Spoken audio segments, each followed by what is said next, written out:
Richmond 4-2-26, leading Swan Districts 1-2-8. For Richmond, Taylor has 2 goals, singles to Muggerman and Wakeman. And for Swan Districts, their goal was kicked by Lynch.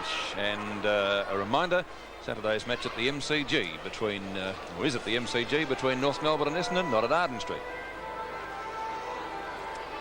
The neutral territory of the MCG will be the battleground on which the Kangaroos and Bombers clash. Now for the resumption of play in the second term. A long while, Peter, since coach in VFL football said not to hand pass. That'll be true, especially under these conditions. And so far, Richmond have had 22 hand passes to 7. Well, they possibly realise the quicker they can get the ball down to their goal square, the more chance they've got of scoring, Peter. Second quarter, Richmond leading 4-2 to 1-2. And they'll be kicking to the main scoreboard in this term. Taken away by Lee. Knock on by Waitman. Out to Rains. A very busy player in the first quarter, Jeff Rains. And Mark Lee puts his opponent out of business in no uncertain terms. To Muggerman. Egan. Oh, Shear got into him pretty solidly. The umpire calls play on. Shear again. Fists it further forward. Muggerman, not Muggerman, but Wakeman leaves it for Lee. Lee in turn goes for the handball. It's taken out there by Sartori. To Muggerman, who plays on, perhaps foolishly. His shot at goal is touched on the line, I think. Probably could have put that through from the standing shot. Anyway, he elected to play forward. 4 goals, 3. The first score of the second term coming up to the Tigers, leading Swan Districts 1 goal to 8 points. Ball driven back into play by Hughes. Rioli having a shot at goal, and he's put it through for his first goal. And caught one after he kicked it too. I wonder if he'll get another shot. No, definitely is a goal. It can only happen if the goal, if he's been hit after the ball goes over the goal line. So to get a free kick in that manner, you literally have to be only a couple of metres out, really. Well, it must have been fairly close there then. Let's look at it again, Bob. A very poor kick out from Hughes at fullback. The important thing, when was Rioli hit? There. By golly, it was close. It was, wasn't it? Yeah, that's right. So Rioli's first goal, Richmond's 5th, and the Tigers lead 5-3 to 1-2. Back to the centre again. Lee against Sartori. He's not doing too badly in the ruck either. We see a hand pass coming out there to Egan. Egan drives it over this Swan District's half-forward line. Playing in front that time with Smith, knocks it over towards Peary. And he hasn't played a bad game tonight as the ball goes out wide. Coming out to meet it now is Simmons for Swan Districts. Can't pick it up. It's kicked off the ground by Shear, and it's out of bounds on that centre wing position. So Richmond 33 points to Swan Districts 8 points. He hasn't done too badly for these knockouts, Bob, this number 15. No, he was very impressive the last time against Collingwood, and he continues to get the front position. And if you're game enough to put yourself in front and tall enough, well, then you've got a big chance. Burgess got into the back of... oh, he's given it the other way. It's going to Burgess. He reckons he deliberately knocked it out that time, Peary. So Burgess of Swan Districts takes that free kick out there at half forward. A good distance out from goal. Falls a bit short. In front is Landy, and a good mark. Coming late on the scene was Platts, but not strong enough to punch it away from Landy. Been a very valuable player since swapping over from Geelong, this fella. They could do with him down there now. Clark did a bit of pushing there. Got Rance out the way. Finally, we see Pearson go against Plate, Luke. I would say so. He pushed Rance fair square in the back. And Rance of Swan Districts takes that free kick out there at centre on the wing position. When you talk of Landy, Richmond are one side that have done extremely well out of the players coming from opposition clubs. Hawthorn had vouched for that. The guy that picked up that fella from Eston wasn't a bad player. Sproul either. Helped to win a premiership for them. Finally, it's down there to Lynch. Lynch is clear, strength that time, intercepted by Rains. He seems to be all over the place. Going after him as Hoddle, grabs him and collars him. Hoddle's grabbed and pushed in the back, I thought, but the umpire said it'll be a free kick to him, yes. I must admit, we only talk about the successes. They've brought a few boners too. We wait now for Hoddle, the little rover guy for Swan Districts, only about 30 metres out on a bit of an angle. The kick by Hoddle is right across there. It's not a bad sort of a shot, but it won't make the distance. Punched away by the Richmond defence. Well, there's Egan going after the ball, finally coming out that time from Smith. A snap for goal. I think they may have put this one through, or was it touched on the line? Now that was kicked through by, I think it was Lynch. 1 point. Very close to a goal too, I think, if we watch again. Watching it on replay. Pretty close, Robert. Well, the goal umpire was in pretty good position, though, wasn't he? There we see a hand pass from Landy over to Muggerman. And the Tigers swing back into attack over their half-forward line. Coming out to meet it. Oh, beat them all that time, but we see Big Cloak win the race for the ball as a running shot for goal, but he's put it through for another point. So it's 1 goal, 3-9 points, Swan Districts to Richmond, 5 goals, 4-34. 4.5 minutes gone of this second quarter. Hughes kicking out again. Doesn't get too much distance with it. Egan has it punched away, taken by Sartori. The tackle from Waitman, very effective. Lee on the boundary line. Picks out a player in range, but the handball wasn't long enough for him. Waitman has the chance. Waitman's already kicked a couple of goals, gives it over to Rioli. He has a chance for his second. He's well shepherded, fires, and has put it through for one behind. And Rioli should have got that one well within kicking distance, and as I said, was shepherded. 35 points to 9. Again, it will be Hughes. This time towards the outer side, and that's a better kick. Knocked away by Preston. Smith. Pearson has the chance to mark and takes a good wet weather mark on the chest. Over the handball over to Landy. Not effective disposal. Egan out of bounds on the full, and the penalty kick down there in the back pocket will be taken by O'Rourke. So far no rain at the ground, but as I mentioned in the introduction here tonight, we have had a lot of heavy showers here in Melbourne today and also yesterday, and the condition of the track, to use racing parlance, is pretty heavy. In the old figures, Peter, there have been 2 inches on the ground since last weekend. Well, it's still up to it pretty well. I didn't think there'd been that much, Bob.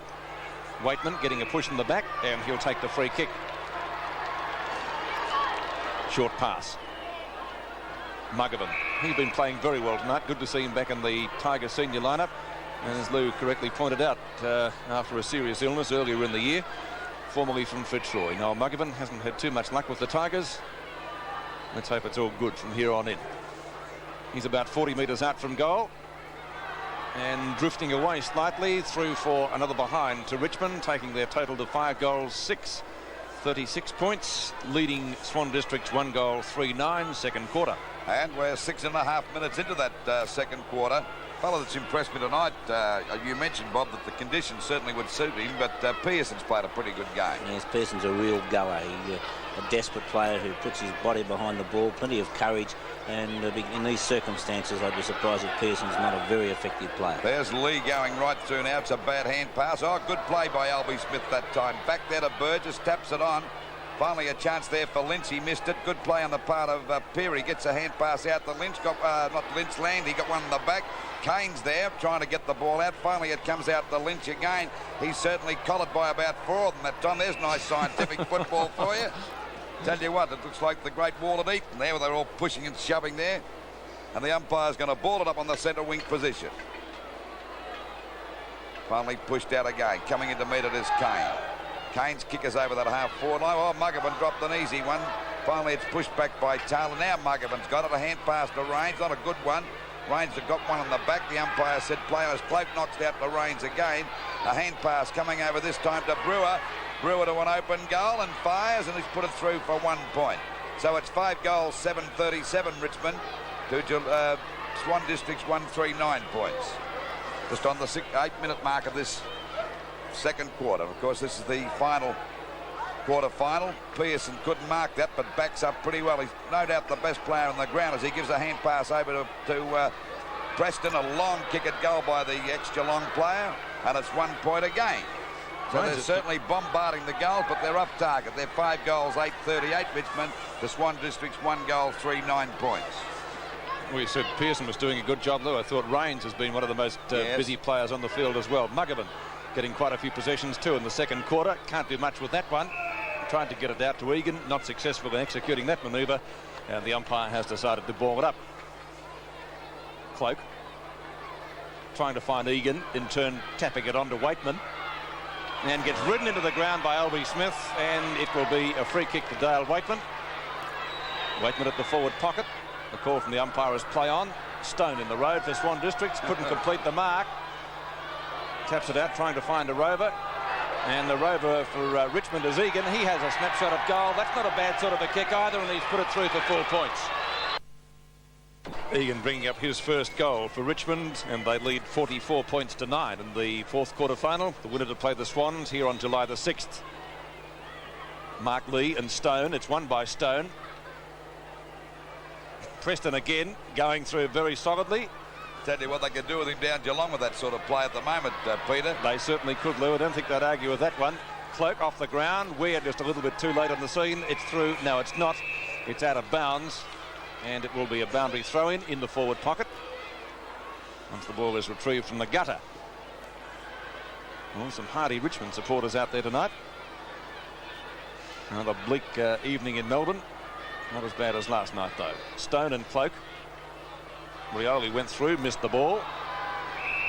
And the umpire has decided to ball it up about 12 metres out from goal. Well, Richmond may be winning the ball more often, Peter, but you couldn't say anything about this side's endeavour, could you? Well, the endeavour is there, Lou. I don't think the ability. It's almost thrown out by Lynch.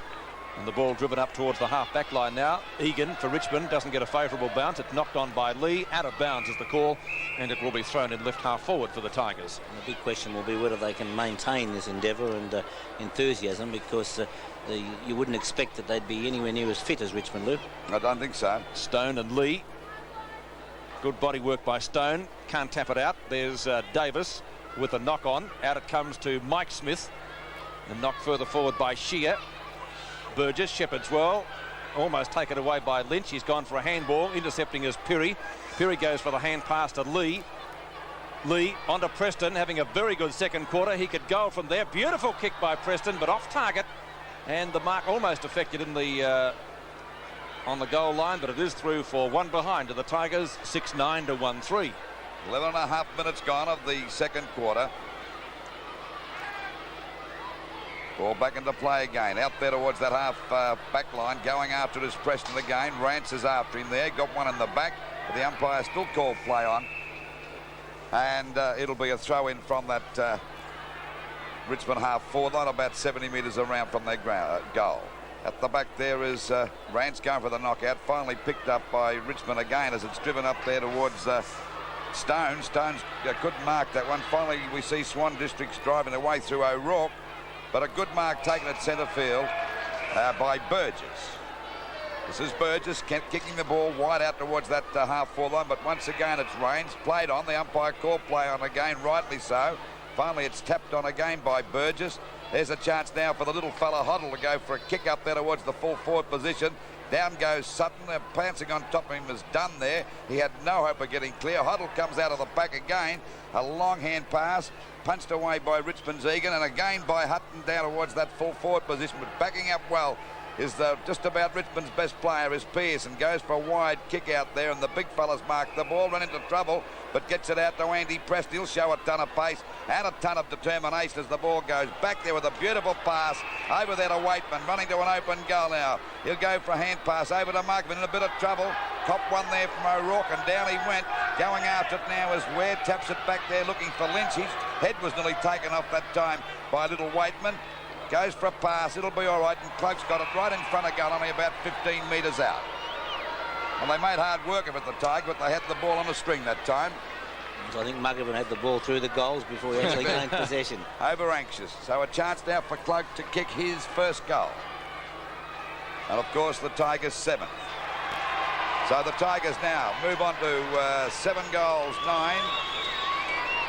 7 goals 9.51 to Swan Districts 1 goal 3.9 points. It was great play by Dale Waitman on that occasion to actually force the ball through the pack in the first place and follow it on, and then give a well-placed kick across the Cloak. And you know, those smaller players, Waitman, Rains, Preston, Pearson in the centre, Egan has bobbed in on a couple of occasions. They really are cutting Swan Districts to pieces. 14 minutes into the second quarter, 51 to 9. Lee, Cloak, Rains, long handball, Egan can't take it, Waitman can, Cloak. Oh, beautifully picked up by the big fellow, but the tackle was effective likewise. The umpire says, however, it was too high, and David Cloak will take the free kick for Richmond at centre half forward. On a dry day, we'll just about kick this. with a heavy ball. It remains to be seen. It is dropping short. Mark in the goal square down there has been taken, and that is Sartori. I guess would be one of Swan District's best players so far in the night. A lot of potential for a 17-year-old, Peter. He has, hasn't he, Bob? Doing very, very well, and he did against Collingwood too. Rioli. Wasn't it? Ball. The umpire says no. It Should will be have a been ball up. Free kick to Lynch there by a mile, I reckon, don't you? It was almost as bad as if the boundary umpire threw it in. Knocked away by Sartori. And off the ground wasn't exactly brilliant, but it goes to O'Rourke. He shows a bit of speed and determination to get it out to Rance. Rance in turn to centre wing. And that is a free kick, not a mark. It will be taken by Burgess. Burgess at centre wing. Punt kick dropping a little bit short. Almost a mark to Kane, taken by Smith. In fact, that really was a throw. Hutton goes in solidly, can't take the ball. His opposite number, Terry Smith, can. Effectively gets it out by handball. Out to Pearson again. Hoddle into his back. The umpire elects to call play on. Rolling's got a nasty bump, but it's taken by Muggervan now. Muggervan up towards the centre half forward position.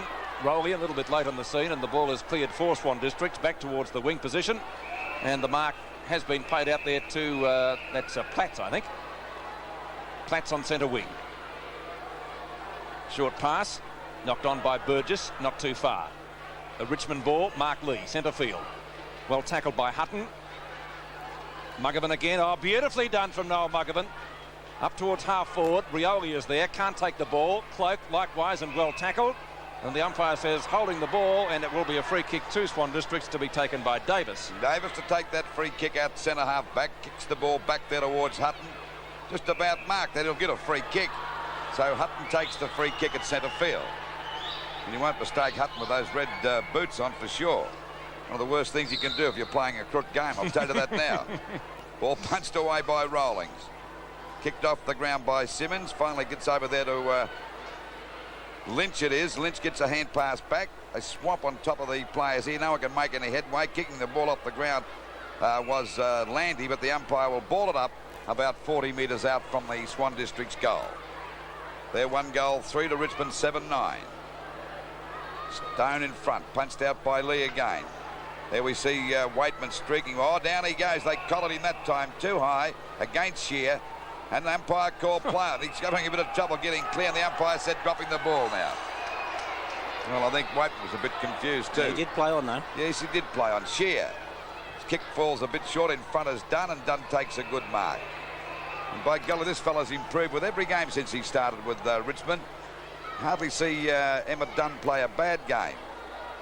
Finally it comes out, and there's a mark to Davis. Davis is cleared, goes for a long kick up there towards the full forward position.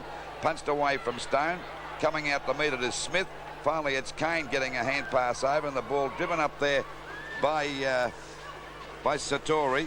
Finally out towards the wing position. Muggerman's got a chance to get clear. A hand pass back to Kane again. Kane gets it over to Wigan. Got one in the back from Outbridge, but the bit of a box on here. I don't know what's over. Umpires cool things down. It's possibly be a ball up on the centre wing position, and we're at the 18-minute mark. So it's Swan Districts 1-3, 9 points to Richmond 7-9, 51. Ball up on the members' stand wing, knocked away by Mark Lee. Davis couldn't do much with it. Pearson. Egan. Over to Preston. Grab, seemingly not in possession. The umpire says play on. Picked up by Pearson at half forward. And a beautiful mark to Taylor.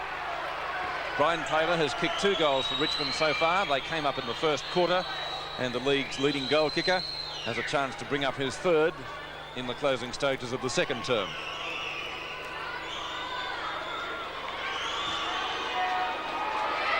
The distance is there, and the accuracy likewise. 3 goals to Taylor.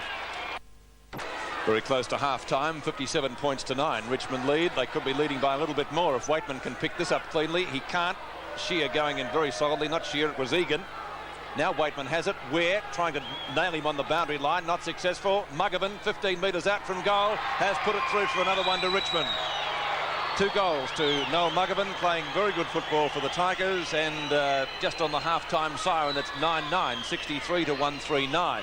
So it's certainly an opportunity for a player like Noel Muggervan to take advantage of the match practice, and that's exactly what he's doing at the moment. He has been out for quite some considerable time. I think maybe since the first game, Lou, That's or right, thereabouts, with injury, and a very serious injury. And so it's great not only to see him back, but we're taking full advantage of the opportunity to even firm a place in the senior side, or get back into the senior side on a Saturday. Well, we're right at the there's the siren to end that quarter. And at half-time, we see Richmond in a very safe position. 9 goals, 9-63 to Swan Districts, 1 goal, 3-9 points. Took place in tonight's quarter-final with a resounding 8-goal win against reigning Escort champions Essendon back in April. The Bombers were held to 16 points, the lowest score in the competition in its 6-year history, by a very tough Tigers defence. Richmond is playing in its 5th quarter-final since 1977, having won 2 and lost the last 2 years. Tonight, the Tigers are moving towards the semi-finals, and you're with them on 7 Sports. Like Preston out of their side that has It is so having much... a go at Geelong, isn't Well, it? it is possible. Yes, It is right. having a go at Geelong. OK, I'll say it. Because this fellow does go in after the ball like nobody's business, and he's in there battling. We saw him put up a tremendous performance, and I spoke to Francis Burke after the match on Saturday. He was more, really impressed with the attitude of Preston. The Geelong fans at the MCG last Saturday must have been looking at it and saying, well, how in the world can we clear a player like Andy Preston, who really does attack the ball with great strength? Bob, why does this happen when players transfer clubs? They seem to find a new lease of life. We mentioned Hawthorn, like Rawlings, Welsh and Martello, 3 players that were just putting it at Hawthorn. Preston's an example there, and the list goes on. It's endless, isn't it? Why is it? Well, I think in the case, say, of Barry Rawlings, Hawthorn are the first to admit that they made a mistake in not thinking that Rawlings was going to come up after a knee injury. And we had David Dench on World of Sport some time back saying that it's at least 18 months and possibly even 2 years before you come back. And, in a case of a player like Rawlings, that it did take time, and he certainly has shown that you can come back, but it does take a while. And then again, you cannot forget that maybe the team, the players around them being better players, and the key players such as Cloak at centre half forward. You compare Cloak to Stephen Reynolds early in the year. Now he's playing in the reserves. That's the type of thing that really does give these players a lift. But looking at it tonight, it looks as though Cloak probably is not playing a great game. But when we saw a goal kicked by young Egan, it was Cloak who really broke up the pack with his strength, spread eagle the Swan District defence, and enabled Egan to swoop on the ball, come through and put it through for a goal. OK, well, let's take these messages, repeating the half-time score in the 4th quarter-final. 9-9-63, Richmond to Swan Districts, 1-3-9. I think a predictable state of affairs in view of the Swan Districts lineup. We'll be back here at VFL Park. With a damaged knee cartilage in the match against St Kilda at VFL Park in May, they never recovered. Cloak is back in fine form in 1982, taking over the captaincy from Brian Wood and giving his side a focal point in attack. Tonight, Richmond are playing Swan Districts, and you're watching the 4th quarter-final of the Escort Championships, exclusively on 7. It has been very wet in the last couple of days. Stone shot at goal, looks OK. We'll wait